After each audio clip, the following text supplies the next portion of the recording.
நல்லா மொறு மொறு தோசை கூட இந்த சட்னி வச்சு சாப்பிட்டா எவ்வளோ தோசை உள்ளே இறங்குதுன்னு கூட தெரியாதுங்க. அந்த அளவுக்கு டேஸ்டியாக இருக்கும் இந்த சட்னி. எப்படி பண்ணலான்னு சொல்லிட்டு பார்க்கலாமாங்க. அதுக்கு ஃபர்ஸ்ட் நம்ம வந்து பேன் வச்சுட்டு கொஞ்சமாக எண்ணெய் சேர்த்துட்டு 1 ஸ்பூன் அளவுக்கு கடலைப்பருப்பு, 1 ஸ்பூன் அளவுக்கு வந்து உளுத்தம்பருப்பு சேர்த்து நல்லா வணக்கி விட்டுக்கலாம். இப்போ கொஞ்சமாக கலர் மாறினதுக்கப்புறம் 3 வரமிளகாய், கொஞ்சமாக புளி, துருவுன தேங்காய் வந்து சேர்த்து நல்லா வணக்கி விட்டு இப்போ ஒரு பிளேட்டில் போட்டு ஆற வச்சுக்கலாம். இப்போ அதே பேனில் வந்து கொஞ்சமாக எண்ணெய் சேர்த்து இப்போ 4 பல் பூண்டு, 2 பெரிய வெங்காயத்தை நல்லா நீல வாக்கில் கட் பண்ணி உள்ள ஆட் பண்ணி நல்லா வந்து வணக்கி விட்டுக்கலாங்க. இப்போ நல்லா பொன்னிறமாக வணங்கினதுக்கு அப்புறமா 3 பழுத்த தக்காளி வந்து சேர்த்துக்கலாம். குட்டியாக இருந்து 4 சேர்த்துக்கங்க. தேவையான அளவு உப்பு சேர்த்துட்டு கொஞ்சமாக வந்து பெருங்காயத்தூள் சேர்த்து நல்லா வந்து மிக்ஸ் பண்ணி விட்டுக்கலாம்.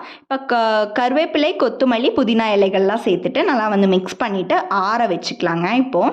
இப்போ ஜாரில் வந்து நம்ம முதல் வணக்கின இதையும் விழுதையும் இப்போ நம்ம வணக்கக்கூடிய விழுதையும் எல்லாம் சேர்த்துட்டு கொஞ்சமாக தண்ணி சேர்த்து நல்லா எல்லாத்தையும் அரைச்சி எடுத்துக்கலாங்க. இப்போ தாளிக்கிறதுக்கு எண்ணெய், கடுகு, சீரகம், கருவேப்பிலையெல்லாம் சேர்த்து இறக்கணும் அப்படின்னா சூப்பராக இருக்குங்க இந்த சட்னி. மறக்காமல் ட்ரை பண்ணி பாருங்கள்.